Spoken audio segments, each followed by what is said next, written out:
Narito na ang mga nagtrending na kwento sa mundo ng social media. Estudyanteng naging biktima ng bullying nagtapos sa kolehiyo bilang magna cum laude. Emosyonal na pagtatakbo ng ilang Bucor officers at kanilang mga mahal sa buhay umantig sa puso ng netizens. Babae sa China, kinagat ang anti-theft cord para matangay ang nakadisplay na cellphone sa isang tindahan. Ang pagnanakaw huli sa CCTV. Philippine Eagle Geothermica pumanaw na sa Singapore. Hollywood actor Chris Evans ikinasal na kay Alba Baptista.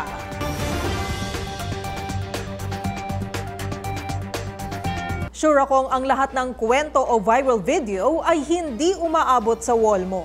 At mga trending na hindi mo akalain yun pala ang totoong kwento, kasama ang mga follow-up na ginawa namin sa mga posts na humahakot ng mataas na views, comments, and shares. Kasama ang buong grupo ng TNVS, Trending and Viral Show, ang kukumpleto ng buong kwento. Ako po si Karen Oyong at ito ang TNVS. Tuloy-tuloy sa pagbabalita, tuloy-tuloy sa serbisyo, sama-sama tayo, Pilipino.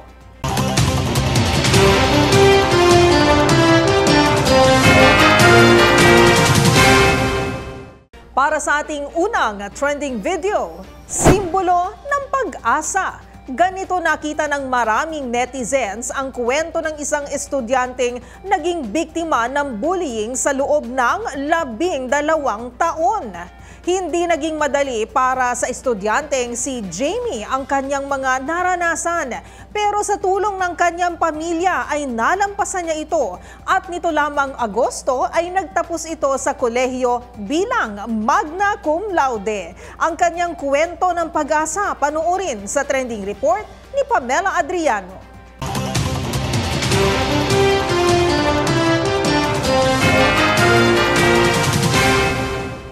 Nagtapos sa kursong Political Science bilang magna cum laude mula sa isa sa mga nangungunang universidad sa bansa. Kilalanin ng academic achiever na si Jamie Jimenez Serrero. Masaya nitong ibinahagi ang kanyang naging tagumpay nang magtapos ito sa University of the Philippines, Manila nito lamang Agosto. Marami ang natuwa at nagpaabot ng mensahe ng pagbati para kay Jamie. Pero bago nito nakamit ang lahat ng tagumpay na ito, hindi biro ang pinagdaanan ni Jamie bago ito tumungtong sa kolehiyo. Matapang na ibinahagi ng political science graduate na naging biktima ito ng matinding pambubuli noong bata pa ito. Dahil lumaki si Jamie sa henerasyong maalam sa teknolohiya, pagbabahagi niya, ginamit ng mga tao ang social media para siya'y ibuli. Nariyang gumawa raw ang mga ito ng memes tungkol sa kanya, tinawag ito ng kung ano-ano. Sa eskwelahan, kinuha ang kanyang pagkain at tinago ang kanyang mga gamit. Ilan pa lamang yan anya sa kanyang mga dinana sa kamay ng kanyang mga bully. At malaki ang naging epekto nito kay Jamie dahil noong mga panahong iyon, halos hindi na raw ito makakain at lagi itong umiiyak. Umabot sa puntong naisip na ni Jamie na kitilin ang sarili nitong buhay hanggang sa kalaunay na diagnose ito ng depression. Pero malaki ang pasasalamat ni Jamie sa kanyang pamilya dahil sa kanilang suporta at paggabay sa kanya. Naging malaking tulong din sa paghilom ni Jamie mula sa kanyang mga karanasan ang kanyang pagiging active sa mga extracurricular activities sa kolehiyo at ang kanyang naging tagumpay sa mga nilahukang film competition. Mensahe ni Jamie sa marami pang biktima ng bullying, marami anyang taong katulad niya na handa silang pakinggan at tulungan. Dagdag pa ni Jamie, gusto anyang maisip ng mga nakakaranas nito na umiiral ang bullying dahil sa mga taong gumagawa nito, hindi dahil may mali sa mga biktima. Umaasa si Jamie na ang kanyang istorya ay magiging simbolo ng lakas at pag-asa para sa iba.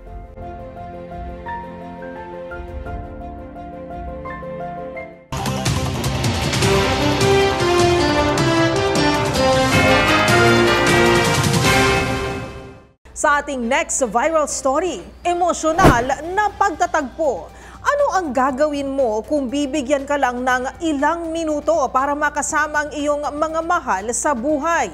Sa paanong paraan mo susulitin ang mga natitirang oras para makapiling sila?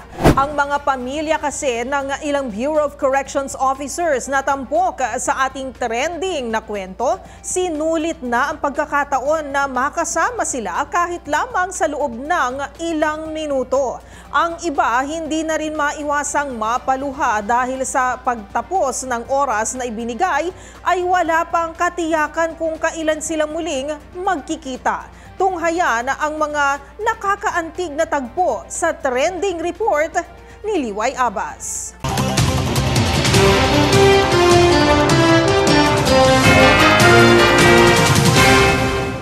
Sa bawat miyembro ng pamilya na umaalis mula sa ating mga tahanan, nariyan ang pagluha at pangungulila. Sila man ay makikipagsapalaran sa ibang bansa para sa pamilya o di kaya ay makipaglaban para protektahan ang ating mga kababayan. Kung mabibigyan ng pagkakataon, abot hanggang langit ang ating pasasalamat dahil sila rin ay ating makikita at mayayakap kahit sa mga sandaling oras lamang. Katulad na lamang ng istorya ng dalawang corrections officers na ito na siyang nagpaantig sa mga puso ng netizens. Dahil sila isasabak na rin sa training, ilang buwan o taon pa ang dapat na hintayin para makapiling muli ang pamilyang naghihintay sa kanila. Sa mga oras na ito, nabigyan sila ng pagkakataon na makita at makapiling ang kanilang mga pamilya sa loob lamang ng ilang minuto.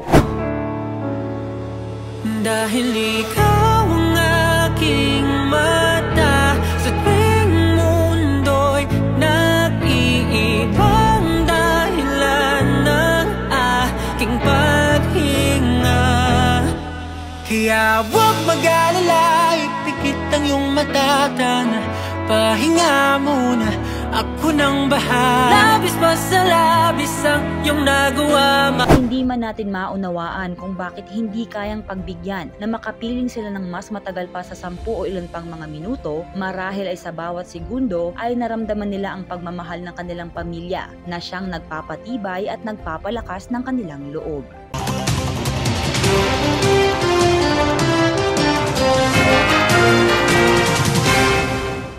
Sa ating next trending story, para sa iPhone anti-theft cord, kinagat.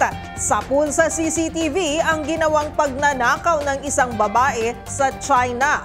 Ang nakadisplay na cellphone sa isang tindahan, natagay nito matapos kagatin ang anti-theft cord.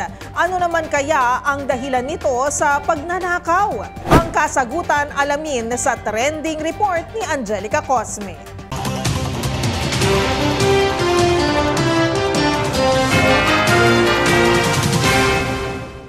Sapul sa CCTV ang pagnanakaw ng isang babae sa isang gadget store sa China. Ang suspect na kinilalang si True kinagat ang anti-theft cord para makuha ang nakadisplay na cellphone. Batay sa ulat ng The Straits Times at Toutiao News sa China, noong una ay sinubukan itong baklasin ng naturang kable. Ngunit nang hindi ito magtagumpay ay pinagkakagat niya na ito. Kaya naman matapos makalas ang anti-theft cord, agad-agad nang binulsa ng babae ang iPhone 14 Plus na nagkakahalaga ng 7,000 yuan o mahigit 50,000 pesos at saka casual lang na lumabas sa naturang tindahan. Tumunog naman ang security alarm system ng nasabing store, ngunit inakala lang daw ng empleyado roon na may error lamang kung kaya't in-off ito. Naiulat lamang insidente noong mapansin na ng isang staff na nawawala nga ang cellphone sa naturang display stand. Ang suspect agad ding nahanap matapos ng 30 minuto sa tulong ng facial recognition at tracking analysis. Nang mausisa naman si True kung bakit ito nagawa ang pagnanakaw, sinabi nitong nawalaan niya ang kanyang cellphone at nanghihinayang na bumili ng panibago dahil sa mahal na presyo nito. Ang babae nahaharap sa 3 taong pagkakakulong at pinagbabayad ng multang 200,000 yuan o mahigit 1.5 million pesos.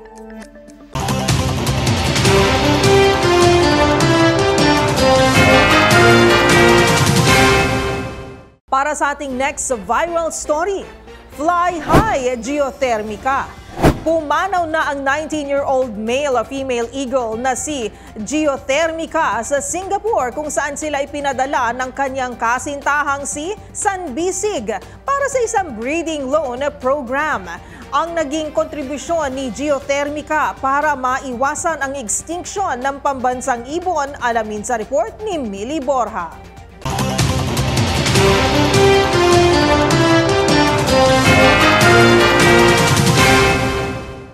Na maalam na ang Philippine Eagle na si Geothermica sa edad na 19 years old. Si Geothermica ay ang kauna-unahang lalaking Philippine Species Eagle Ambassador kasama ang female eagle na si San Bisig, kung saan binansagan silang eagle couple na ipinadala sa Bird Paradise Manday Wildlife Reserve sa Singapore. Noong 2019, dinala ang dalawa sa nasabing bansa sa ilalim ng breeding loan program ng Pilipinas at Singapore na Wildlife Loan Agreement na layuning mailigtas sa extinction ang mga nanganganib ng Philippine Eagle. Ang pagpanaw nito ay kinumpirma mismo ng Philippine Eagle Foundation kung saan ginunita ang naging mahalagang tungkulin ni Geothermica para sa kanyang mga uri. Naging malaki ang kontribusyon ni Geothermica bilang Species Ambassador sa Singapore dahil nabigyan ito ng pagkakataon ang nasa higit 1 milyong guest mula sa iba't ibang bahagi ng mundo na makita ang ganda ng isa sa mga pambansang simbolo ng Pilipinas, ang Philippine Eagle.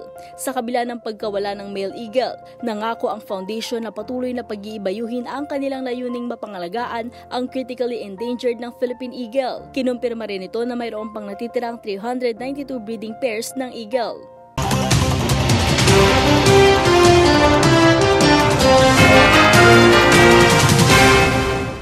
At para sa trending showbiz balita, Hollywood actor and Captain America star Chris Evans ikinasal na sa Portuguese actress na si Alba Baptista. Mga detalye sa report ng ating showbiz angel.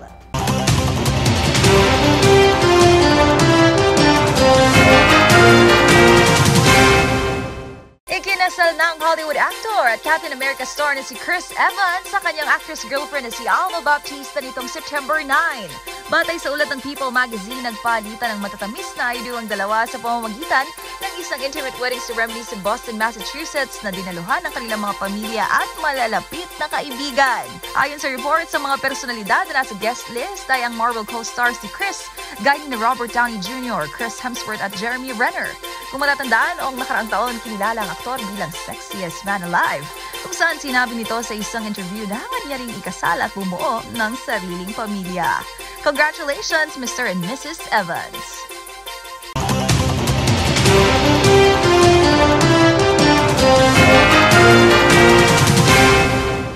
Isa na namang episode ng mga nagpa-wow, kinagiliwan at iba't ibang mga insidente ng mga nag-viral na kwento ang ating napanood. Pero ang pinakatumatak sa aking kwento ay ang kwento ng kalungkutan ng ikinasal na si Captain America. I'm sure marami ang nalungkot. Ngunit eto po talaga actually ang pinaka-nakaantig sa aking trending video. Ayan po, ang video po ng pag-asa ni Jamie. Ayan, napakagaling po talaga na estudyante. And to think, siya po ay biktima ng karahasan through bullying. Nako, no to bullying po tayo, alam po natin yan. Bilang syempre mga naging estudyante rin po tayo, I'm sure nakaranas po tayo minsan ng pambubuli, diba? Ng kaklase, ng kalaro, ng kakilala, diba? Sa eskwelahan. At alam po natin na napakasama ng feeling, diba po? Pero kailangan po sa mga panahon po na ngayon ay maging enabler po tayo, hindi ng mga bullies, kundi ng mga kabataan para lumaban o ipaglaban ang kanilang sarili. O diba? Hindi man sa level ng katulad po ng karahasan o pagmamalupit, pero ipakita po natin na we can go beyond this, diba? Through supporting the ones na kakilala natin na naging biktima ng bullying para makita po nila at mahanap nila ang kanilang boses. At syempre, dahil nga sa shinare na story ni Jamie, nabanggit niya na mahalaga ang support system. Naruroon po ang kanyang pamilya na sumuporta sa kanya. Kaya naman po sa mga panahon ngayon, lalo na po sa social media na napakarami po talagang mga napapanood at nakikita po natin na hindi po maganda at kaaya-aya at nakaka-bother po sa ating mga kabataan. siguraduhin po natin na bilang mga kaibigan, kapatid, pamilya, ayan po. O kaya kung naman po kaya ka-opisina o kaklase ay maging mabuti po tayong tao sa ating kapwa. O di ba pa? Suportahan po natin sila. At syempre, maging sandigan din po tayo at maging kumbaga mga tao na lalapitan nila kung meron po silang na-experience na bullying. Kaya naman kung meron din kayong mga katulad na istorya ay i-share nyo na yan sa ating comment section. O kaya naman itag nyo rin kami sa TikTok at DZRH News. At yan ang mga kwento sa likod ng mga nagwa-viral na video. Kasama ang buong grupo ng TNVS, Trending and Viral Show. Assignment namin na kapag may nagtrending, aalamin, bubuin at ipo-follow up namin ang mga detalye. Para kapag nakita mo ang viral video na may nag-share, ikaw na ang magdagdag na may impormasyong nalaman mo sa TNVS, Trending and the Viral Show. Mula sa kauna-unahan sa Pilipinas, DZRH, ako po si Karen Oyong. Tuloy-tuloy sa pagbabalita, tuloy-tuloy sa serbisyo, sama-sama tayo, Pilipino. Mga trending videos na pinag-usapan at ngayon may matututunan dahil malaliman ang detalyeng ibibigay sa TNVS, Trending and Viral Show. Araw-araw kasama si Karen Oyong.